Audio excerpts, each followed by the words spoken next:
ओम नमो भगवते वासुदेवाय। आज हम श्री गर्ग संहिता के वृंदावन खंड का 13वां अध्याय सुनेंगे। इसमें सुनेंगे मुनिवर वेदशिरा और अश्वशिरा का परस्पर के शाप से क्रमशः कालियानाग और काकभूषण होना तथा शेषनाग का भूमंडल को धारण करना। तो आइए शुरू करते हैं। विदेहराज बहुलाश्व ने पूछा, देवर्षि, संसार में जिनकी धूलि अनेक जन्मों में योगियों के लिए भी दुर्लभ है, भगवान के साक्षात वे ही चरणाविंद कालिये के मस्तकों पर सुशोभित हुए। नागों में श्रेष्ठ यह कालिये पूर्व जन्म में कौन सा पुण्य कर्म कर चुका था जिससे इसको यह सौभाग्य प्राप्त हुआ, यह मैं जानना चाहता हूँ। देवर्षि शिरोमणि, ये बात मुझे बताइए। श्री नारद जी ने कहा, राजन, पूर्व काल की बात है।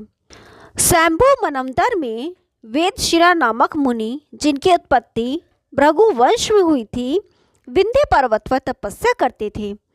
उन्हीं के आश्रम पर तपस्या करने के लिए अश्वशिरा मुनि आए।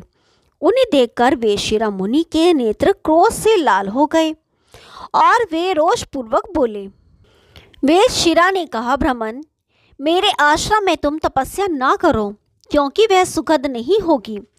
तपोधन क्या और अधिक कहीं तुम्हारे तप के योग्य भूमि नहीं है। श्री नारद जी कहते हैं, राजन, वेदशिरा की यह बात सुनकर अश्वशिरा मुनि के भी नेत्र क्रोध में लाल हो गए और वे उन मुनि पोंग से बोले। अश्वशिरा ने कहा, मुनि श्रेष्ठ, यह भूमि तो महाविष्णु की है, न तुम्हारी है न मेरी। यहाँ कितने मुनियों ने उत्तम तप का अनुष्ठान किया है, तुम व्यर्थ ही सर्प की तरह फुफकारते हुए क्रोध प्रकट करते हो। इसलिए सदा के लिए सर्प हो जाओ और तुम्हें गरुड़ से भय प्राप्त हो। वेदशिरा बोले, दुर्मते, तुम्हारा भाव बड़ा ही दूषित है। तुम छोटे से द्रोह या अपराध पर भी महादंड देने के लिए उद्यत रहते हो और अपना काम बनाने के लिए कौवे की तरह इस पृथ्वी पर डोलते फिरते हो। अतः तुम भी कौवा हो जाओ। श्री नारद जी कहते हैं, इसी समय भगवान विष्णु परस्पर शाप देते हुए दोनों ऋषियों के बीच प्रकट हो गए। वे दोनों अपने अपने शाप से बहुत दुखी थे। भगवान ने अपनी वाणी द्वारा उन दोनों को सांत्वना दी। श्री भगवान बोले, हे मुनिद्वय, जैसे शरीर में दोनों भुजाएं समान हैं, उसी प्रकार तुम दोनों समान रूप से मेरे भक्त हो। मुनीश्वरों, मैं अपनी बात तो झूठी कर सकता हूँ, परंतु भक्त की बात को मिथ्या करना नहीं चाहता। यह मेरी प्रतिज्ञा है। वेदशिरा, सर्प की अवस्था में तुम्हारे मस्तक पर मेरे दोनों चरण अंकित होंगे। उस समय से तुम्हें गरुड़ से कदापि भय नहीं होगा। अश्वशिरा, अब तुम मेरी बात सुनो, सोच ना करो। काक रूप में रहने पर भी तुम्हें निश्चय ही उत्तम ज्ञान प्राप्त होगा। योग सिद्धियों से युक्त उच्च कोटि का त्रिकालदर्शी ज्ञान सुलभ होगा। श्री नारद जी कहते हैं, नरेश्वर, यो कहकर भगवान विष्णु जब चले गए तब अश्वशिरा मुनि साक्षात योगेंद्र काकभूषण हो गए और नील पर्वत पर रहने लगे। वे संपूर्ण शास्त्रों के अर्थ को प्रकाशित करने वाले महातेजस्वी राम भक्त हो गए। उन्होंने ही महात्मा गरुड़ को रामायण की कथा सुनाई थी। मिथिला नरेश चाक्षुभ मनवंतर के प्रारंभ में प्रचेताओं के पुत्र प्रजापति दक्ष ने महर्षि कश्यप को अपनी परम मनोहर 11 कन्याएं पत्नी रूप में प्रदान की।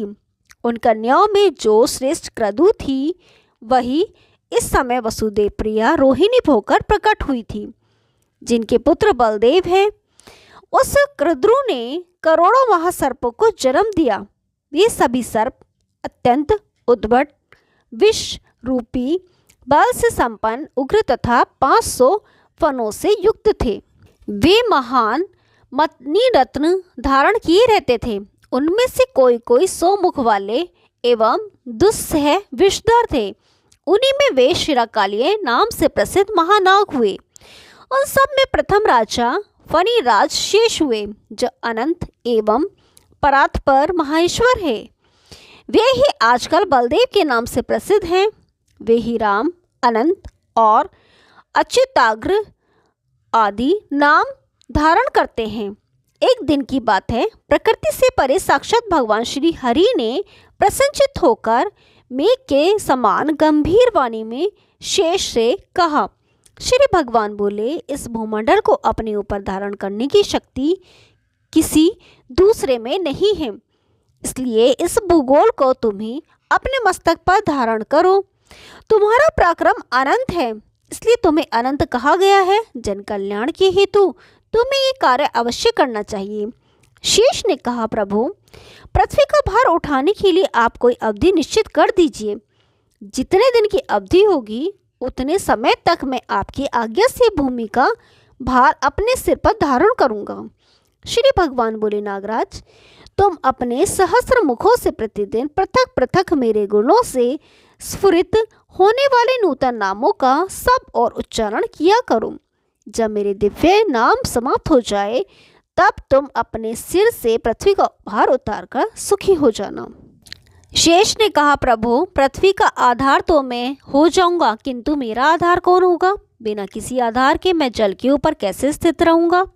श्री भगवान बोले, मेरे मित्र, इसकी चिंता मत करो। मैं कच्छप बनकर महान भार से युक्त तुम्हारे विशाल शरीर को धारण करूंगा।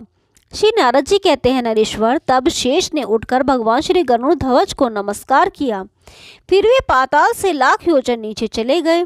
वहां अपने हाथ से इस अत्यंत गुरुतर भूमंडल की पकड़कर प्रचंड पराक्रमी शेष ने अपने एक ही फन पर धारण कर लिया। परात्पर अनंत देव संकर्षण के पाताल चले जाने पर ब्रह्मा जी से की प्रेरणा से अनन्याय नागराज भी उनके पीछे पीछे चल पड़े। कोई अतल में, कोई वितल में, कोई सुतल में, कोई महातल में तथा कितने ही तलातल एवं रसातल में जाकर रहने लगे।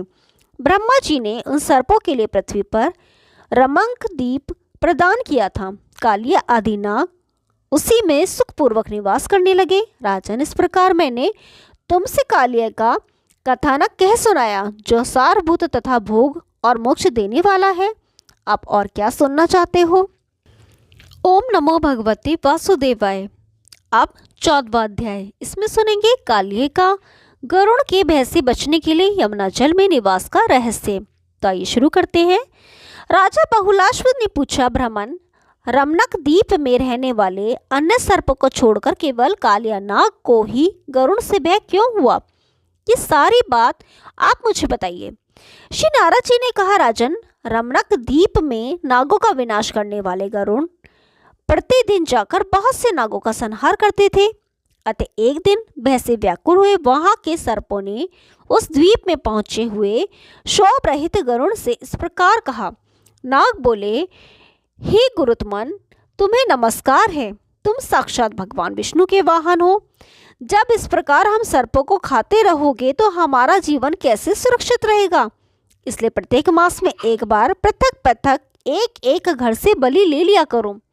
उस बलि के रूप में वनस्पति, फल मूल आदि तथा अमृत के समान मधुर अन्न की सेवा प्रस्तुत की जाएगी। ये सब विधान के अनुसार तुम शीघ्र स्वीकार करो। गरुड़ जी बोले, आप लोग एक एक घर से एक एक नाग की बलि भी प्रतिदिन दिया करें, अन्यथा सर्प के बिना दूसरी वस्तुओं की बलि से मैं कैसे पेट भर सकूंगा? वह तो मेरे लिए पान के बीड़े की तुल्य होगी। श्री नारद जी कहते हैं, राजन, उनके यूं कहने पर सब सर्पों ने आत्मरक्षा के लिए एक एक करके उन महात्मा गरुड़ के लिए नित्य दिव्य बलि देना आरंभ किया। नरेश्वर, जब कालिये के घर से बलि मिलने का अवसर आया तब उसने गरुड़ को दी जाने वाली बलि की सारी वस्तुएं बलपूर्वक स्वयं ही भक्षण कर ली। उस समय प्रचंड पराक्रमी गरुड़ बड़े रोष में भयंकर आए। आते ही उन्होंने कालिया नाग के ऊपर अपने पंजे से प्रहार किया। गरुड़ के उस पाद प्रहार से कालिया मूर्छित हो गया। फिर उठकर लंबी सांस लेते और जिह्वाओं से मुंह चाटते हुए नागों में श्रेष्ठ बलवान कालिये ने अपने 100 फन फैलाकर विषैले दांतों से गरुड़ को वेगपूर्वक डस लिया। तब दिव्य वाहन गरुड़ ने उसे चोंच में पकड़कर पृथ्वी पर दे मारा और पंखों से बराबर पीटना आरंभ किया। गरुड़ की चोट से निकलकर सर्प ने उनके दोनों पंजों को आविष्टित कर लिया और बारंबार फुंकार करते हुए उनकी पंखों को खींचना आरंभ किया। उस समय उनकी पांख से 2 पक्षी उत्पन्न हुए, नीलकंठ और मयूर। मिथिलेश्वर आश्विन शुक्ला दशमी को उन पक्षियों का दर्शन पवित्र एवं संपूर्ण मनोवांछित फलों का देने वाला माना गया है। रोष से भरे हुए गरुड़ ने पुण्यकालिये को चोंच से पकड़कर पृथ्वी पर पटक दिया और सहसा वे उसके शरीर को घसीटने लगे। तब भय से विभल हुआ कालिये गरुड़ की चोंच से छूटकर भागा। प्रचंड पराक्रमी पक्षीराज गरुड़ भी सहसा उनका पीछा करने लगे। 7 द्वीपों 7 खंडों 7 समुद्रों तक वह जहां जहां गया वहां वहां उसने गरुड़ को पीछे करते देखा। वह नाग भूलोक, बुर्वलोक, स्वर्गलोक और महरलोक के क्रमशः जा पहुंचा और वहां से भागता हुआ जनलोक में पहुंच गया। जहां जाता वहीं गरुड़ जी पहुंच जाते, इसलिए वह पुनः नीचे नीचे के लोकों में क्रमशः गया, किंतु श्री कृष्ण भगवान विष्णु के भय से किसी ने उसकी रक्षा नहीं की। जब उसे कहीं भी शांति नहीं मिली तब भय से व्याकुल कालिये देवाधिदेव शेष के चरणों के निकट गया और भगवान शेष को प्रणाम करके परिक्रमा पूर्वक हाथ जोड़ विशाल पृष्ठ वाला कालिये दीन भयातुर और कंपित होकर बोला, भूमि भरता भुवनेश्वर, भूमन भूमि भार भारी प्रभो, आपकी लीलाएं अपार हैं। आप सर्व समर्थपूर्ण प्रातपर पुराण पुरुष हैं, मेरी रक्षा कीजिए, रक्षा कीजिए। श्री नारद जी कहते हैं, काले को दीन और भयातुर देख फणीश्वर देव जनार्दन ने मधुर वाणी से उसको प्रसन्न करते हुए कहा। शेष बोले, महामते कालिये, मेरी उत्तम बात सुनो। इसमें संदेह नहीं कि संसार में कहीं भी तुम्हारी रक्षा नहीं होगी। रक्षा का एक ही उपाय है, उसे बताता हूँ, सुनो। पूर्व काल में सोबरे नाम से प्रसिद्ध एक सिद्ध मुनि थे। उन्होंने वृंदावन में यमुना के जल में रहकर 10,000 वर्षों तक तपस्या की। उस जल में मीनराज का विहार देखकर उनके मन में भी घर बसाने की इच्छा हुई। तब उन महाबुद्धि महर्षि ने राजा मानधाता की 100 पुत्रियों के साथ विवाह किया। श्री हरि ने उन्हें परम ऐश्वर्यशालिनी वैष्णवी संपत्ति प्रदान की, जिसे देखकर राजा मानधाता आश्चर्यचकित हो गए और उनका धन विषयक सारा अभिमान जाता रहा।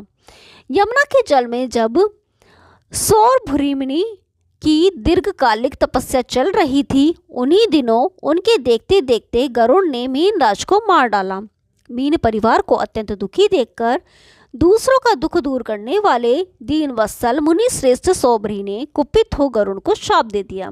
सोबरी बोले, पक्षीराज, आज के दिन से लेकर भविष्य में यदि तुम इस कुंड के भीतर बलपूर्वक मछलियों को खाओगे तो मेरे शाप से उसी क्षण तुरंत तुम्हारे प्राणों का अंत हो जाएगा। शेष जी कहते हैं, उस दिन से मुनि के शाप से भयभीत हुए गरुड़ वहां कभी नहीं आते। इसलिए कालिये, तुम मेरे कहने से शीघ्र ही श्री हरि के विपिन वृंदावन में चले जाओ। वहां यमुना में निर्भय होकर अपना निवास नियत कर लो, वहां कभी तुम्हें गरुड़ से भय नहीं होगा। श्री नारद जी कहते हैं, राजन शेषनाग के यों कहने पर भयभीत कालिये अपने स्त्री बालकों के साथ कालिंदी में निवास करने लगे। फिर श्री कृष्ण ने ही उसे यमुना जल से निकाल कर बाहर भेजा। ओम नमो भगवते वासुदेवाय। कल 15वां अध्याय सुनेंगे, तब तक के लिए नमस्कार।